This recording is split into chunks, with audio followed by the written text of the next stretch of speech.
Bonjour, merci beaucoup pour votre accueil. Ça fait plaisir d'être parmi vous, de découvrir un peu votre église. Il y a plusieurs membres de notre équipe qui sont ici et donc ça fait plaisir de vous rencontrer.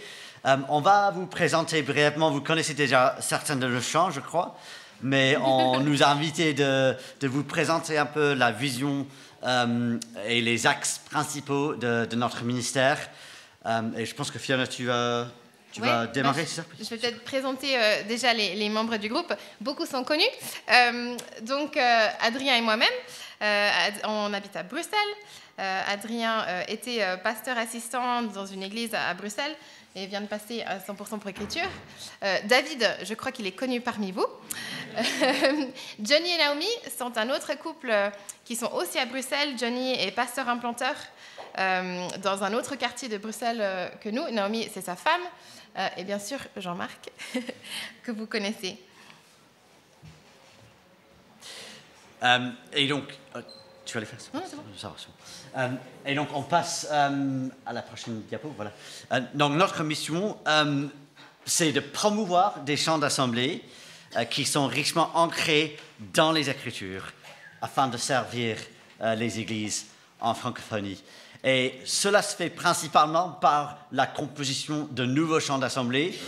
Vous savez déjà. Ça, c'est vraiment le cœur de ce que nous faisons. Nous avons ce désir de créer, de composer des nouveaux chants qui sont ancrés dans les Écritures. Mais on a aussi deux autres pôles. On anime la louange. Ça va... Voilà. On anime parfois la louange lors des conférences, des conventions ou comme on vient de faire aussi des concerts. Et troisièmement aussi, on propose des formations. Et ça, c'est un aspect qui n'est pas très développé pour l'instant, mais on aimerait développer cet aspect en plus de profondeur. Un peu d'histoire. On passe à la prochaine brièvement. Donc, on s'est formé en 2015. À la base, c'était les deux couples, donc moi, Fiona et Johnny et Naomi. On s'est rencontrés à l'Institut public de Bruxelles en 2015 et Naomi a traduit un chant Notre Dieu. Vous chantez Notre Dieu ici? Oui. Naomi a traduit Notre Dieu de l'anglais et ça c'était bien reçu. Et donc, on se disait, ce serait en fait même mieux de composer directement en français. Et donc, on a composé Par la croix et Ta parole en 2015. Et les deux chants ont reçu un certain succès dans les églises. Et on a été encouragés. À cette époque-là, c'était juste un projet personnel, en quelque sorte. Mais ça a pris un certain élan. Et puis en 2018, on a lancé plus formellement le projet avec la venue de David dans l'équipe à ce moment-là aussi. Et en 2020, on a changé le nom. On était à la base le collectif Colossiens 3.16. C'est notre verset, c'est le fondement de notre vision, mais c'est pas très catchy. Donc, j'imagine les gens en train de dire, c'est quoi ce groupe Éphésiens 4, 12, machin. Et donc, on a cherché un nom un peu plus accrochant. Et donc, on a choisi Écriture. Vous avez compris le double sens du mot Écriture en termes de composition. C'est le cœur de ce que nous faisons, mais aussi Écriture, les Écritures, évidemment. Et on a sorti notre premier album en 2020. Et juste après ça aussi, j'ai passé à 50% pour écriture, 50% pasteur et 50% pour écriture. On a créé une structure légale pour ça en Belgique. Et puis Jean-Marc a rejoint l'équipe il y a 18 mois, en 2022. Peu tardivement, je pense qu'on aurait dû l'inviter à nous rejoindre bien avant, parce qu'il était déjà impliqué dans la composition des chants avant ça avec David. Donc, un peu tardivement, on a invité Jean-Marc à nous rejoindre. Donc, on a vraiment le privilège de travailler avec lui aussi. Et on a sorti notre deuxième album en juin. Et on vient de faire une petite tournée. Voilà, c'est un peu d'histoire. Et notre vision pour les chants d'assemblée est vraiment basée sur ce verset Colossiens 3.16, même si ce n'est plus notre nom, ça reste notre fondement. Donc Colossiens 3.16 nous enseigne qu'il y a 3 buts pour les chants d'assemblée. donc pas juste la musique chrétienne dans sa globalité, mais spécifiquement pour les chants d'assemblée, on veut que les chants aident la parole de Christ à demeurer en nous dans toute sa richesse, que les chants nous aident à nous instruire les uns les autres dans notre foi, nous édifier dans notre foi, et que les chants nous aident bien sûr, à adorer notre Dieu de tous nos cœurs. Et donc, ça veut dire que nous avons une vision bien définie pour la composition de chants d'assemblée. Donc, cette vision découle de Colossiens 3,16. On croit que les paroles des chants sont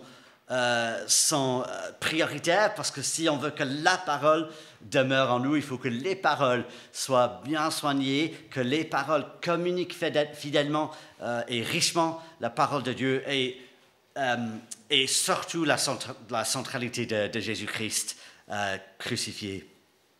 Mais la musique est aussi importante, donc l'accompagnement musical est très important parce qu'on croit que la musique peut servir à refléter le sens des paroles, à nous aider à ressentir les bonnes émotions.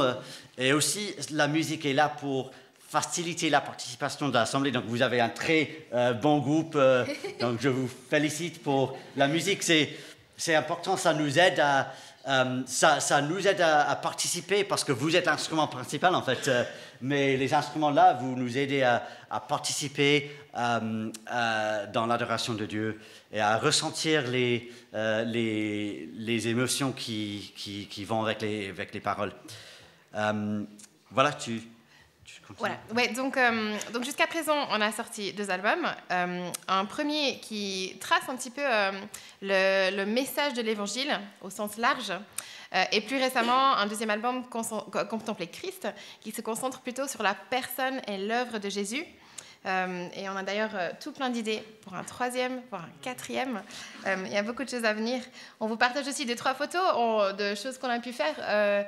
On a pu enregistrer des vidéos pour une conférence en ligne. On a animé la musique lors de Caen, au sud de la France. Il y a David qui a fait apparence. Une conférence en Belgique pour notre association d'église où Jean-Marc a pu nous rejoindre. Donc, c'est tout ce type de choses dans le but vraiment à la fois d'encourager, de servir, de rendre service à ces conférences, mais aussi d'être aussi un modèle de ce à quoi ça peut ressembler, de conduire des assemblées dans le chant. Et donc, quelques mots par rapport à la suite pour Écriture et pour nous. Donc, on vient de compléter notre première tournée. C'était une grande joie et un énorme privilège, pas mal de défis aussi, mais une très grande joie de faire cela dans le but, premièrement, de faire connaître nos chants à d'autres qui n'ont peut-être pas encore découvert ces chants pour qu'ils puissent les reprendre dans leurs assemblées, et aussi juste d'encourager les individus de chanter la belle histoire de l'Évangile sur une soirée. C'est vrai que c'est assez chouette. Et donc, on espère que les gens sont repartis encouragés aussi dans leur foi. Un autre changement en termes du ministère d'écriture, c'est qu'Adrien, qui jusqu'à présent travaillait à 50% pour notre Église et à 50% pour le ministère d'écriture, est maintenant passé à 100%. On trouvait que c'était difficile à faire tout rentrer en 50%. Et le ministère d'écriture semble grandir et semble demander plus de temps pour pouvoir tourner. Et donc, on vous remercie de prier pour cela.